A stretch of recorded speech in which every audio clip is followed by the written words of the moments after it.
Bien chers frères et sœurs, chers téléspectateurs, bonsoir et bienvenue dans votre émission La Voix de l'Évangile. Ils sont finis les jours de la Passion.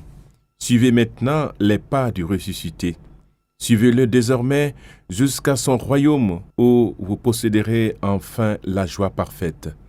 Telle est la bénédiction solennelle de Pâques qui est pleine d'espérance. Nous avons suivi le Christ au désert pendant 40 jours et 40 nuits. Nous l'avons accompagné dans sa passion et mort pendant la Semaine Sainte. Il est maintenant temps que nous le suivions dans son moment de gloire qui n'est autre que sa résurrection.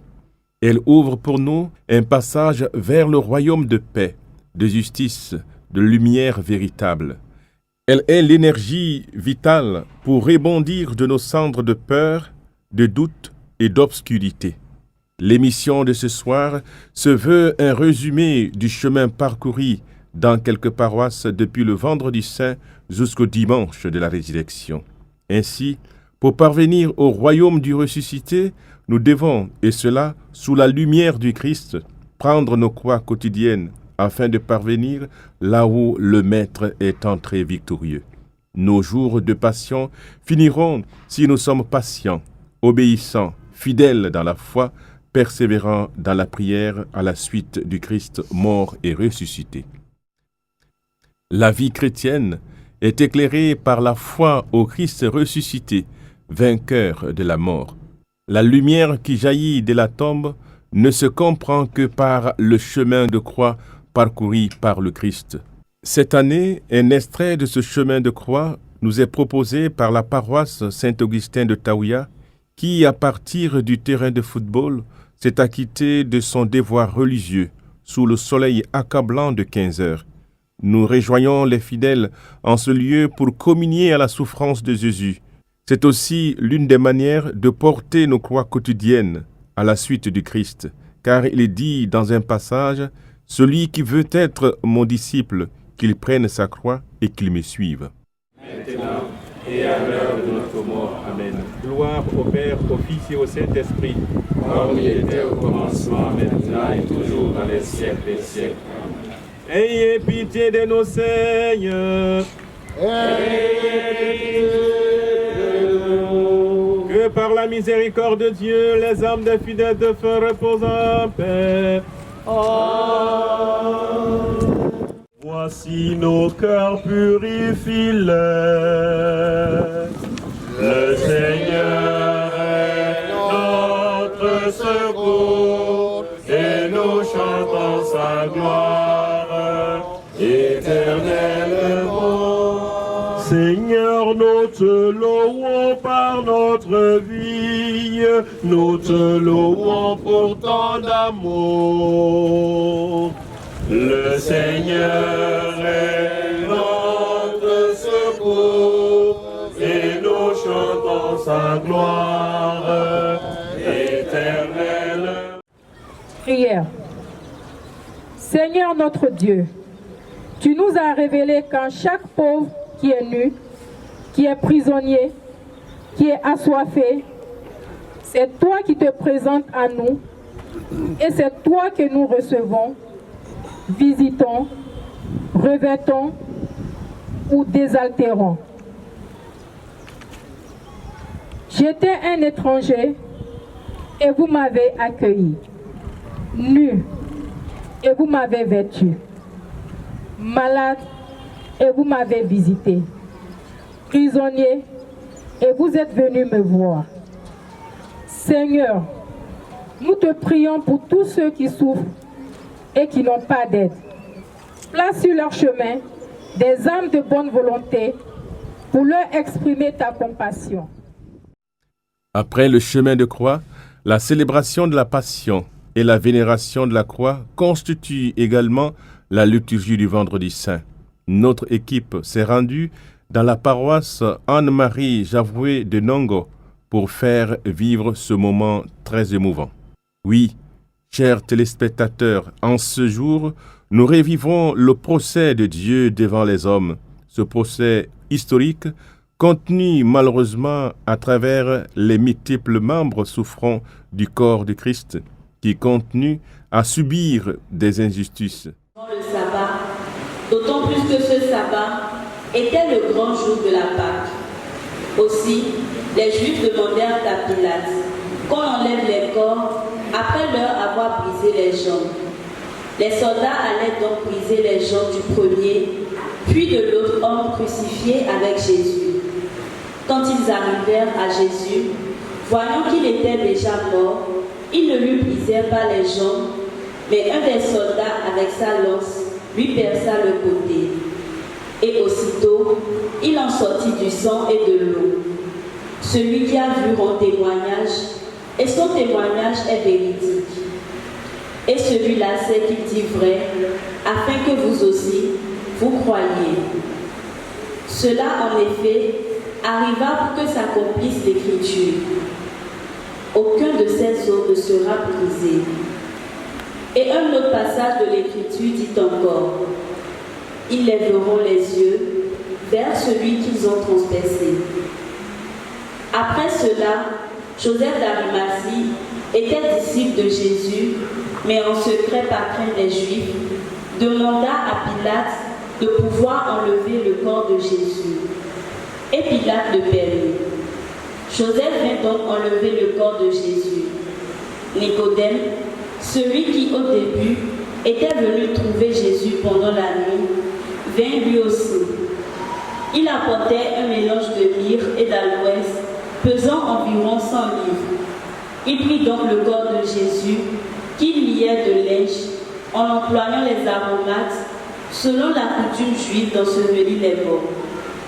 À l'endroit où Jésus avait été crucifié, il y avait un jardin, et dans ce jardin, un tombeau neuf, dans lequel on avait encore déposé personne. À cause de la préparation de la Pâque juive, et comme ce tombeau était proche, c'est là qu'ils déposèrent Jésus. La comparution de Jésus devant la foule et devant les autorités politiques et religieuses préfigure les procès souvent peu clairs de nos sociétés où la victime est souvent coupable, où le bourreau gagne et où règne la loi du plus fort, du plus connu, de l'influent, du plus corrompu. Merci Seigneur Jésus, ô croix, sublime folie, ô croix de Jésus-Christ. La haine, la colère, les accusations injustes, les mensonges proférés contre Jésus vont atteindre le summum, leur sommet, avec sa mort sur la croix. Tout s'arrête pour laisser place au grand silence. Mais c'est un silence preuve d'amour, silence de paix, d'espérance, de confiance en Dieu, silence de victoire.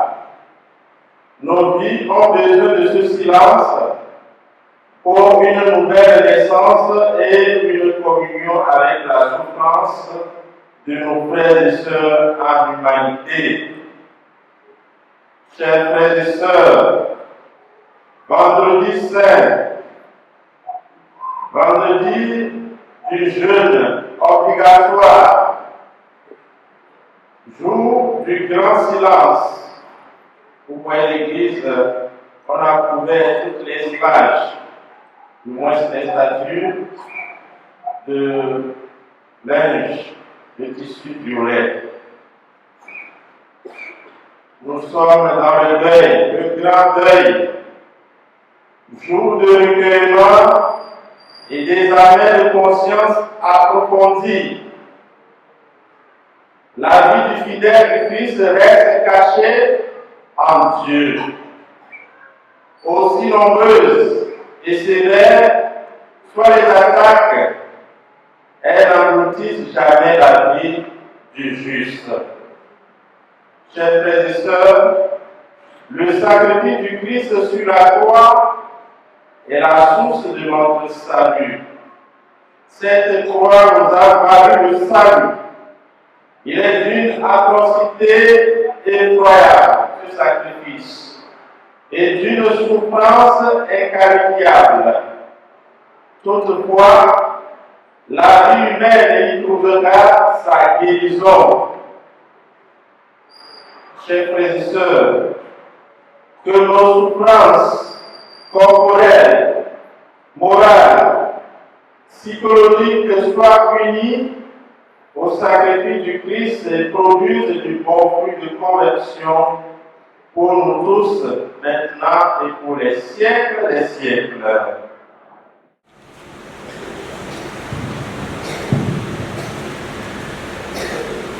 Voici le bois de la croix qui a porté le salut du monde.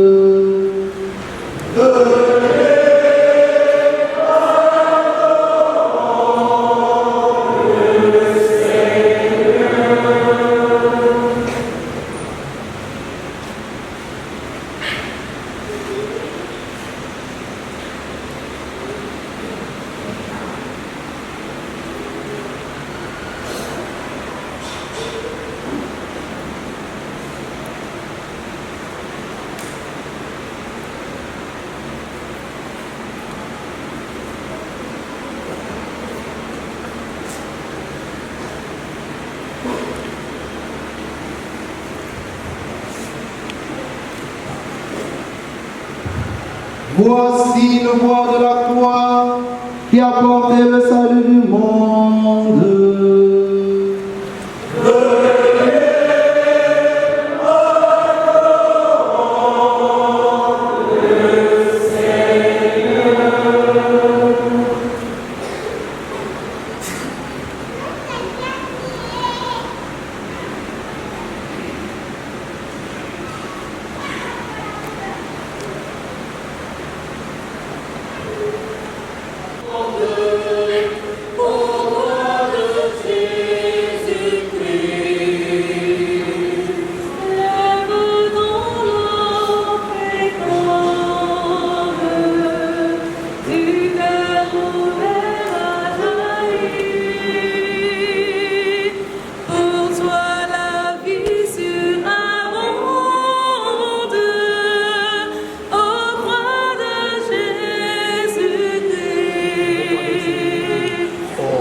Le samedi saint porte en lui le poids du silence qui se change petit à petit en écho sonore d'une nouvelle qui va bouleverser le monde, la résurrection du Christ.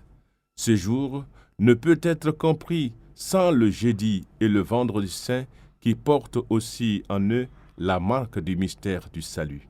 C'est en les comprenant ensemble que le samedi saint s'éclaire comme mémoire obligatoire de la dormitio du Maître, du repos du Maître, du silence de Dieu. Le samedi saint représente un passage difficile entre les ténèbres du calvaire et la lumière de la nuit pascale. Ainsi, après le grand silence de la journée, les communautés se rassemblent pour veiller autour du feu, de la parole de Dieu, de la fontaine baptismale et de l'Eucharistie. Chers téléspectateurs, cette veillée pascale, qui est la mère de toutes les saintes veillées, selon l'expression de saint Augustin, a été vécue par notre équipe dans la paroisse cathédrale Sainte-Marie de Conakry. C'est là que la nouvelle de la résurrection nous est parvenue à travers une riche et profonde célébration présidée par notre père évêque Monseigneur Vincent Koulibaly. Nous étions là la nuit du samedi et le dimanche de la résurrection. Du Fils et du Saint-Esprit. Amen. La paix soit avec vous. Et avec votre esprit. Frères et sœurs bien-aimés, en cette nuit très sainte où notre Seigneur Jésus-Christ est passé de la mort à la vie, l'Église invite tous ces enfants disséminés de par le monde à se réunir pour veiller et prier. Nous allons donc commémorer la Pâque du Seigneur en écoutant sa parole et en célébrant ses mystères. Ainsi, nous aurons l'espérance d'avoir part à son triomphe sur la mort et de vivre avec lui en Dieu. Prions le Seigneur.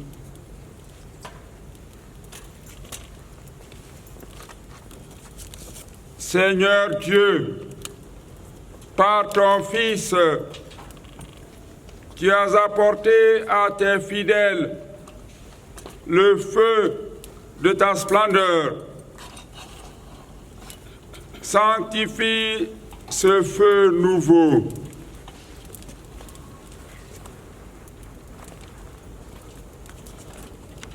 Accorde-nous durant ces fêtes pascales d'être enflammés d'un si grand désir du ciel que nous puissions parvenir avec un cœur pur aux fêtes de l'éternelle lumière.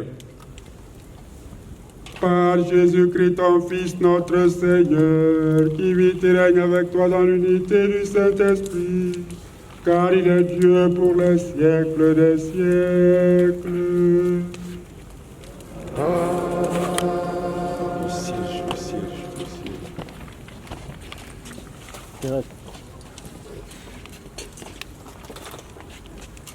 Le Christ, hier et aujourd'hui, Alpha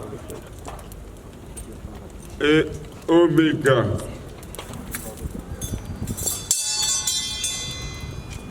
À lui le temps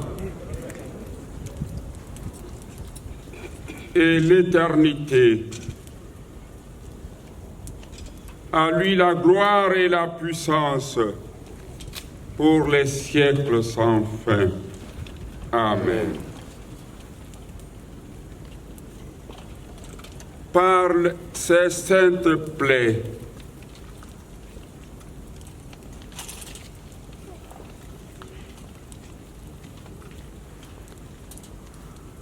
ces plaies glorieuses,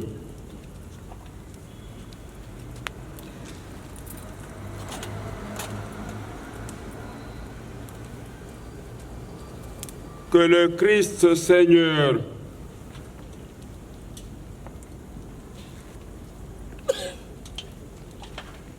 nous garde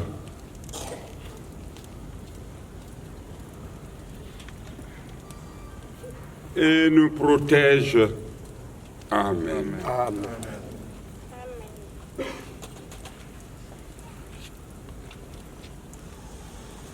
Que la lumière du Christ ressuscitant dans la gloire dissipe les ténèbres de notre cœur et de notre esprit.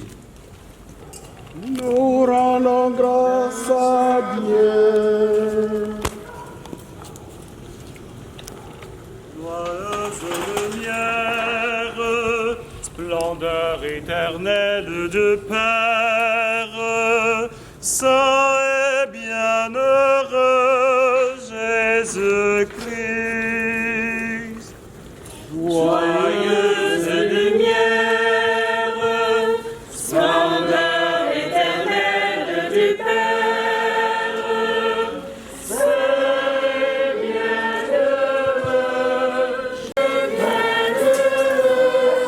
Jésus-Christ. Toi qui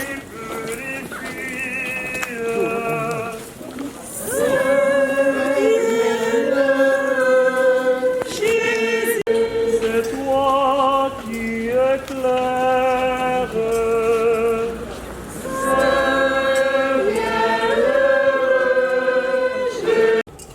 Nous rendons grâce à Dieu. Joyeuse lumière, splendeur éternelle de Père, saint et bienheureux Jésus-Christ.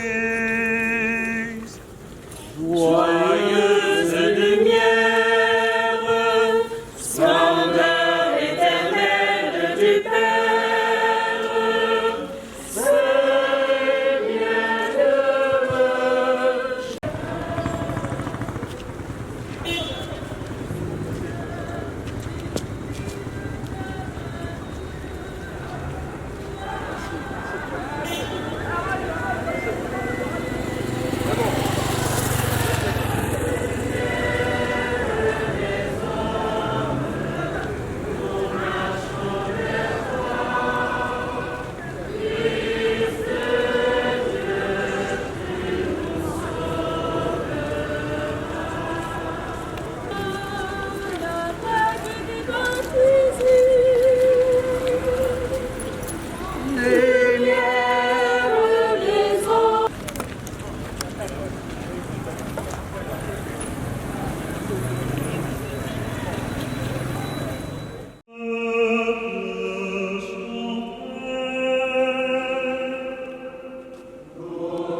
Voici dans la nuit la lumière, voici la liberté pour tous les fils de Dieu.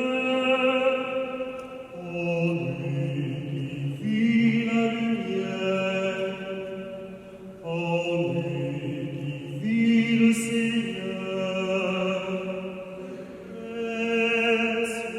ressuscité.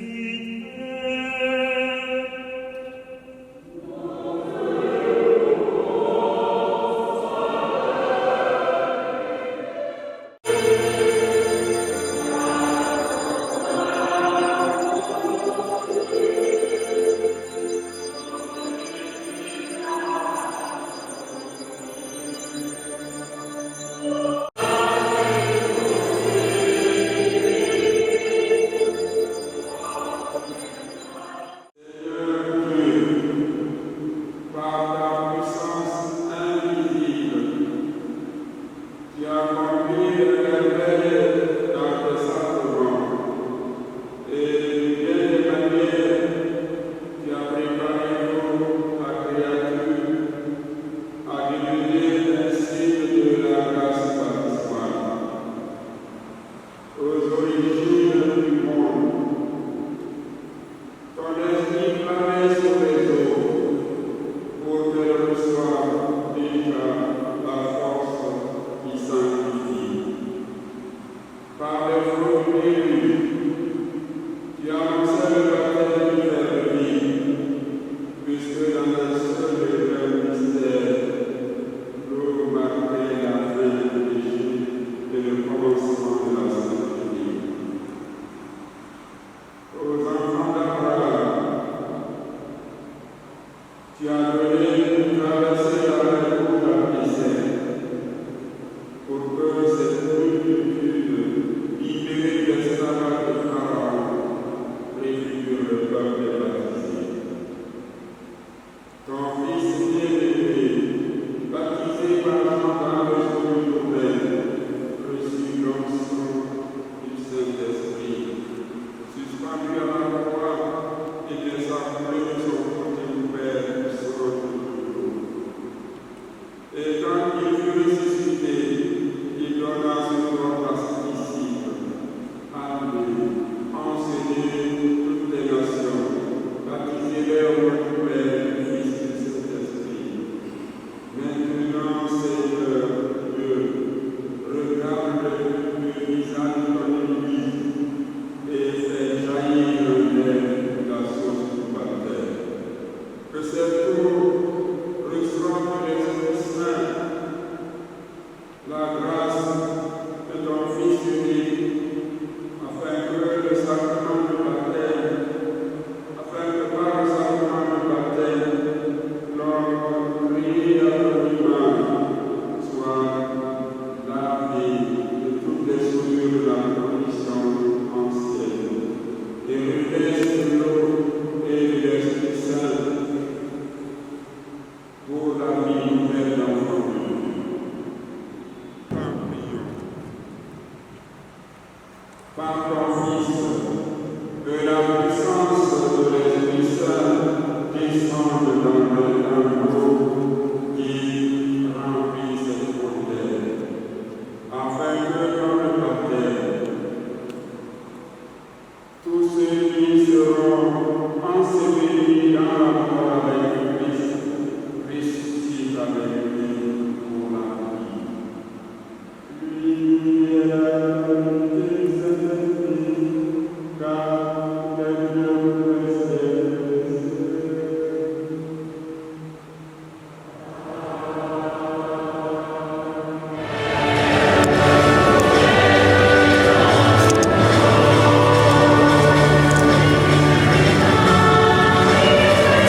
parce que Jésus est ressuscité, Jésus est vivant, Jésus a vaincu la mort. Entrons dans cette voie immense en demandant pardon au Seigneur pour nos péchés et en accueillant le signe de l'eau.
Jésus de Nazareth, Dieu lui a donné l'onction d'Esprit Saint et de puissance. Là où il passait, il faisait le bien et guérissait tous ceux qui étaient sous le pouvoir du diable, car Dieu était avec lui. Et nous sommes témoins de tout ce qu'il a fait dans le pays des Juifs et à Jérusalem. Celui qu'ils ont supprimé en le suspendant au bois du supplice, Dieu l'a ressuscité le troisième jour. Il lui a donné de se manifester, non pas à tout le peuple, mais à des témoins que Dieu avait choisis d'avance, à nous qui avons mangé et bu avec lui après sa résurrection d'entre les morts. Dieu nous a chargés d'annoncer au peuple et de témoigner que lui-même l'a établi juge des vivants et des morts. C'est à Jésus que tous les prophètes rendent ce témoignage. Quiconque croit en lui reçoit par son nom le pardon de ses péchés. Parole du Seigneur.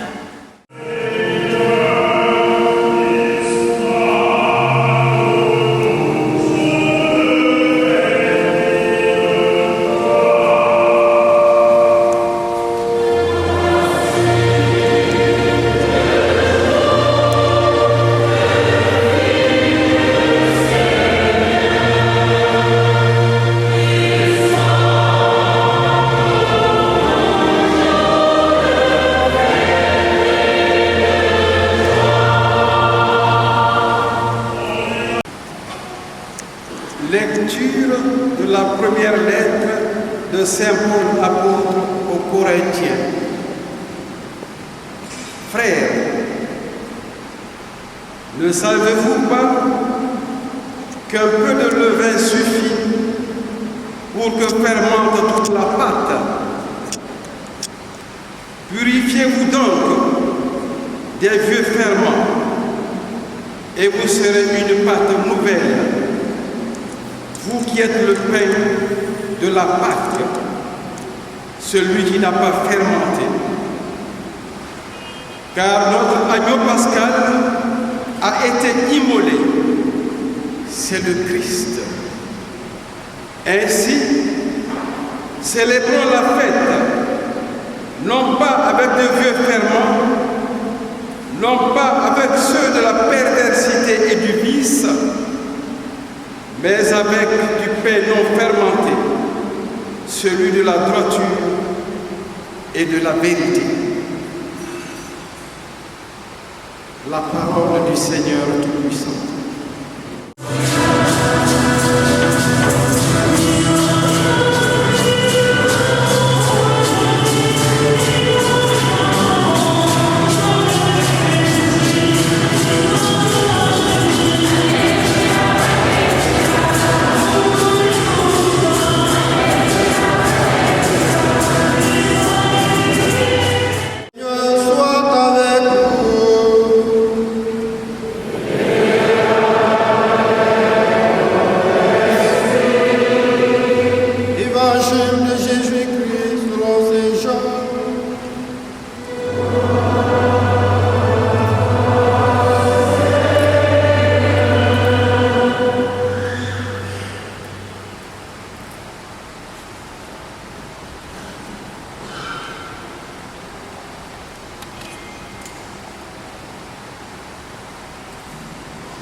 Le premier jour de la semaine, Marie-Madeleine se rend au tombeau de grand matin. C'était encore les ténèbres. Elle s'aperçoit que la pierre a été enlevée du tombeau. Elle court donc trouver Simon-Pierre et l'autre disciple, celui que Jésus aimait, et elle leur dit: on a enlevé le Seigneur de son tombeau et nous ne savons pas où l'on l'a déposé. Pierre partit donc avec l'autre disciple pour se rendre au tombeau. Ils couraient tous les deux ensemble, mais l'autre disciple courut plus vite que Pierre et arriva le premier au tombeau. En se penchant, il s'aperçoit que les linges sont posés à plat, cependant il n'entre pas. Simon-Pierre, qui le suivait, il aperçoit les linges posés à plat, ainsi que le suaire qui avait entouré la tête de Jésus, non pas posé avec les linges, mais roulé à bas à sa place. C'est alors qu'entra l'autre disciple, lui qui était arrivé le premier au tombeau. Il vit et il crut. Jusque-là, en effet, les disciples n'avaient pas compris que selon l'Écriture, il fallait que Jésus ressuscite d'entre les morts. Acclamons la parole de Dieu.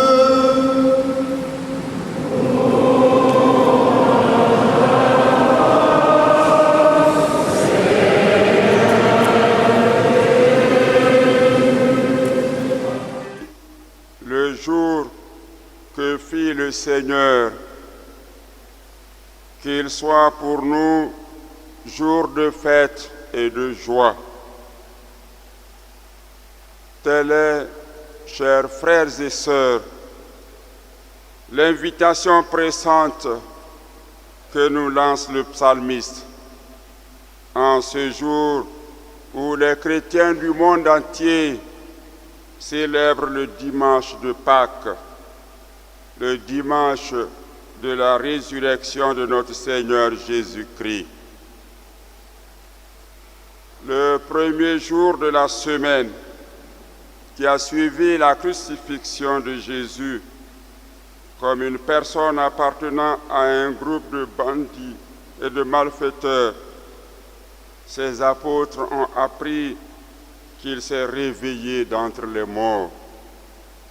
C'est pourquoi l'habitude a été prise par les chrétiens de célébrer la résurrection de Jésus le premier jour de la semaine. Ainsi, ce premier jour a été appelé le jour du Seigneur, ou encore le dimanche. Le dimanche est donc pour nous le premier jour de la semaine.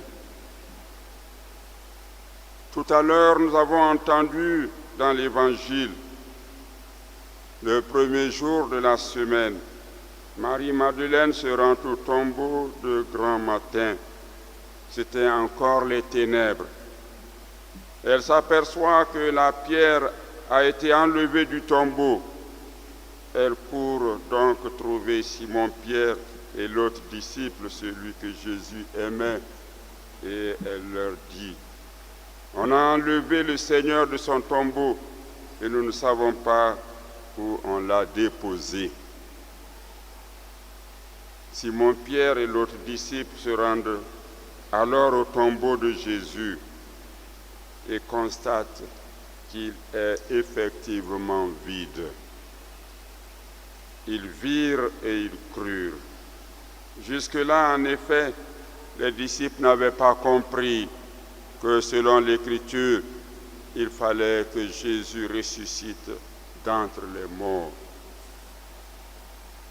Pierre et Jean constatent aussi que le linceul et le suaire qui avaient entouré la tête de Jésus étaient soigneusement roulés et rangés. Ce qui ne pourrait pas se faire dans le cas d'un enlèvement, d'un vol du corps de Jésus, car le vol se fait toujours dans la précipitation. Les disciples de Jésus n'avaient donc pas compris avant, mais maintenant ils comprennent et ils croient.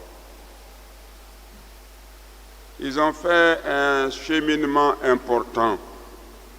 D'abord, ils ont fait le constat. Ils ont vu que le tombeau de Jésus est vide. Ensuite, ils ont compris que l'Écriture annonçait la résurrection de Jésus. Enfin, ils ont cru que Jésus est vraiment ressuscité. Le tombeau vide de Jésus est le signe que Jésus est entré dans une vie nouvelle. Désormais, c'est à nos cœurs et non à nos yeux de voir et de croire. C'est à nos cœurs et non à nos yeux de voir et de croire. Ainsi, quand Jésus ressuscité a rejoint ses disciples, pendant qu'ils s'étaient cachés par peur des Juifs, il a dit à Thomas, « Avance ton doigt ici et vois mes mains. Avance ta main et mets-la dans mon côté. Cesse d'être incrédule, sois croyant. » Thomas lui dit alors, « Mon Seigneur et mon Dieu. » Et Jésus lui dit, « Parce que tu m'as vu, tu crois.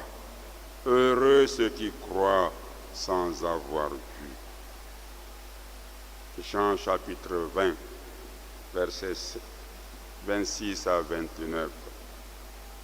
Désormais, c'est à nos cœurs et non à nos yeux de voir et de croire que Jésus est ressuscité. Ainsi, la solennité de Pâques appelle la foi. La solennité de Pâques appelle la foi. Nous devons donc agir avec une foi convaincue et convaincante. La foi a pour soubassement le témoignage des Écritures et celui de ceux qui nous ont précédés, comme les apôtres, les saints et nos parents. La foi est personnelle, mais elle est soutenue par une expérience communautaire. Cette réalité de notre vie chrétienne est bien exprimée par ce proverbe africain. C'est au bout de l'ancienne corde qu'on tisse la nouvelle. On pourrait donc dire que notre foi germe sur le témoignage que nous avons reçu de nos ancêtres dans la foi et aussi sur notre expérience dans la fréquentation quotidienne des Saintes Écritures. Dans ce contexte, nous comprenons qu'il est important de chercher à mieux connaître notre religion pour en être les témoins fidèles dans le monde. Ainsi, nous éviterons de faire certaines confusions regrettables parce qu'elles conduisent, ces confusions, elles conduisent au syncrétisme et le syncrétisme affaiblit les religions.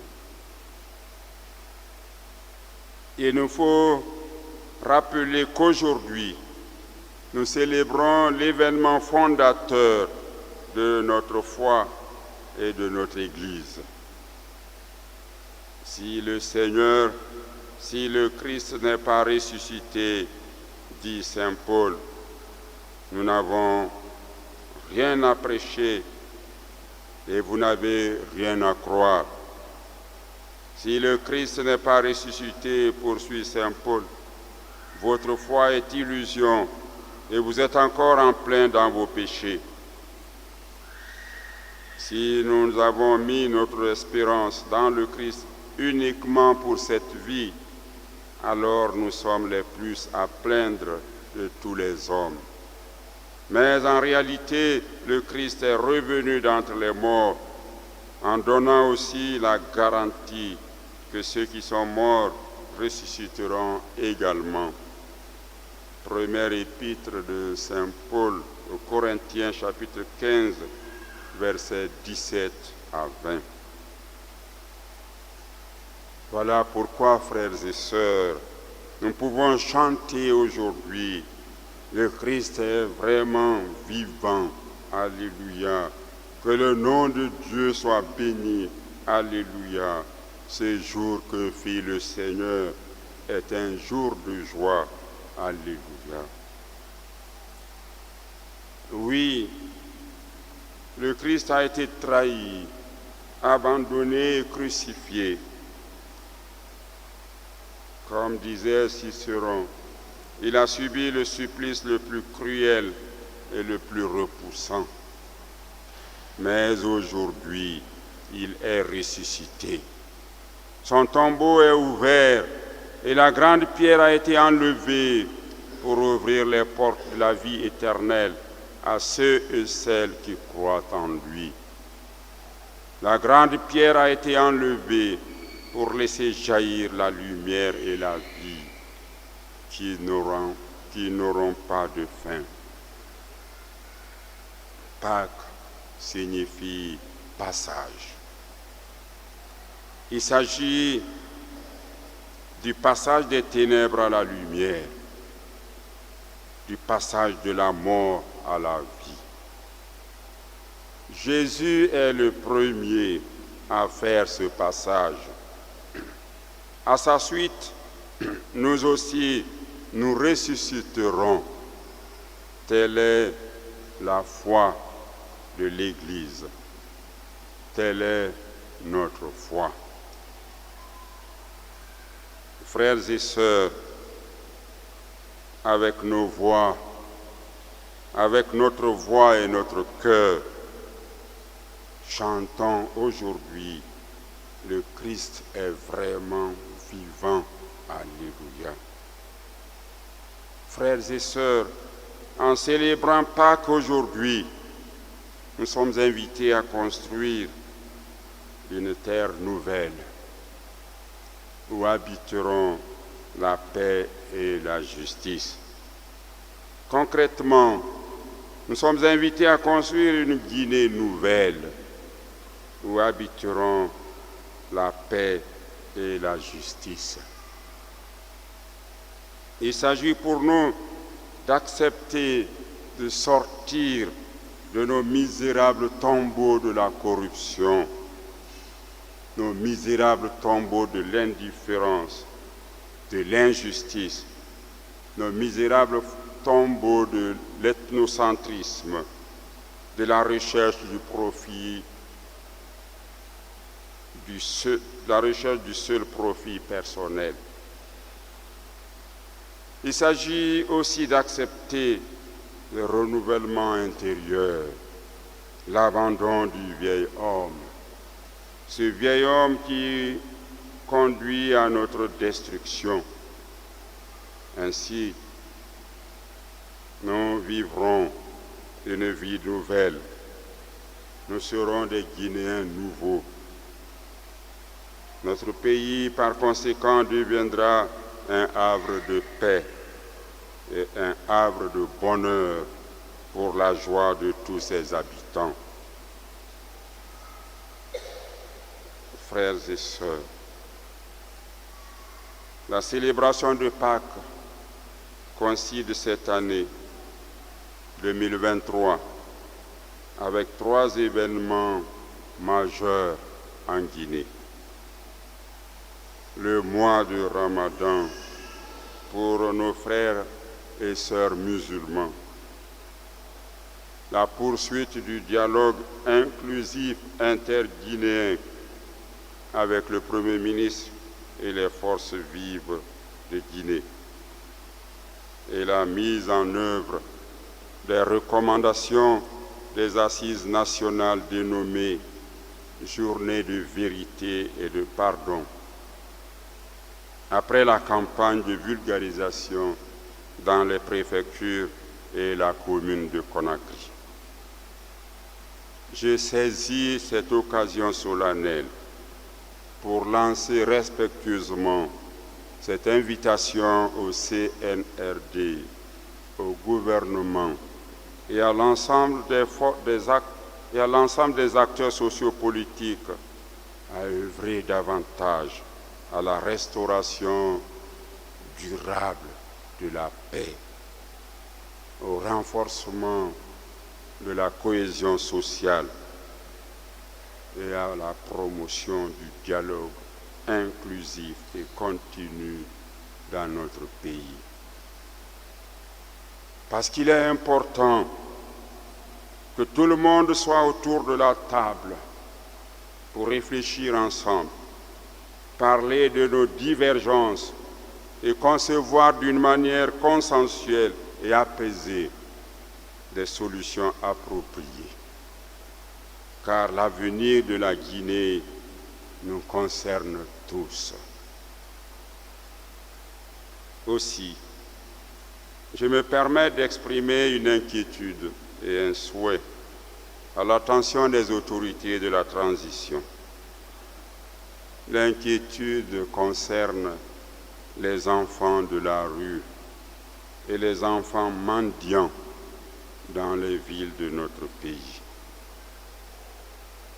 Et je demande humblement au CNRD et au gouvernement de bien vouloir accepter la création des centres de formation et de réinsertion sociale pour ces petits-enfants. Il est urgent de mettre fin à la mendicité des enfants en Guinée. Il est urgent de mettre fin à la mendicité des enfants en Guinée. Ensuite, je voudrais insister sur l'éducation des Guinéennes et des Guinéens aux valeurs religieuses, morales et culturelles, en vue d'un changement de mentalité et de comportement pour restaurer la confiance entre nous et favoriser le bon vivre ensemble. Enfin, je tiens à exprimer ici ma profonde gratitude et mes sincères remerciements au président de la transition, son Excellence le colonel Mamadi Doumbouya, et au gouvernement pour les efforts gigantesques déployés en vue de la parfaite réussite de la transition dans notre pays. Et j'invoque sur eux, sur les autorités de la transition, les bénédictions de Dieu, Dieu qui est le véritable bâtisseur. En effet, nous dit le psalmiste, si Dieu ne bâtit la maison, les bâtisseurs travaillent en vain. Si Dieu ne garde la ville, c'est en vain que veillent les gardes. Psaume 126, verset 1. Répands, Seigneur, ta grâce dans les cœurs de tous les Guinéens. Fais grandir notre pays et notre Église pour ta gloire et pour le salut des hommes. Par Jésus-Christ ressuscité, qui vit et règne aujourd'hui et pour les siècles des siècles.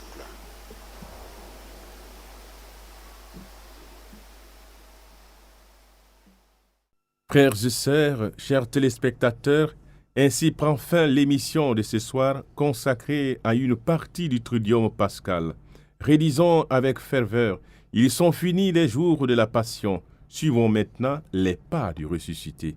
Oui, aujourd'hui encore, par sa passion, sa mort et sa résurrection, Jésus vient illuminer et relancer nos vies, quelquefois assombries par différentes sortes d'épreuves, persécutions, souffrances, morts, qui sont d'autant de situations bien douloureuses qui finissent par mettre à l'épreuve notre foi.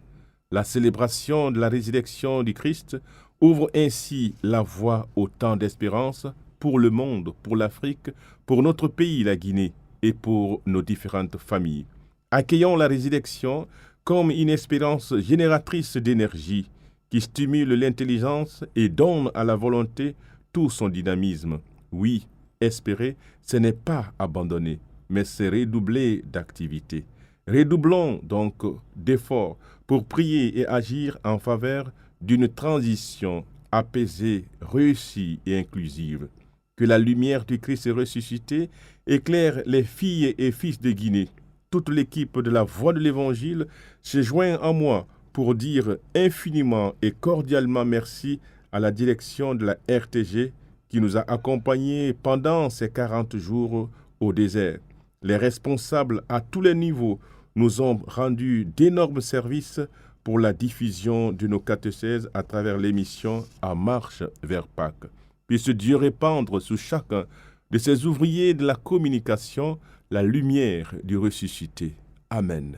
Ce commentaire est assuré par votre serviteur, Père Moïse Tengiano. La prise d'image et le montage sont le fruit de vos voyants serviteurs, Robert et Martin. Bonne nuit et que Dieu nous bénisse tous. Amen.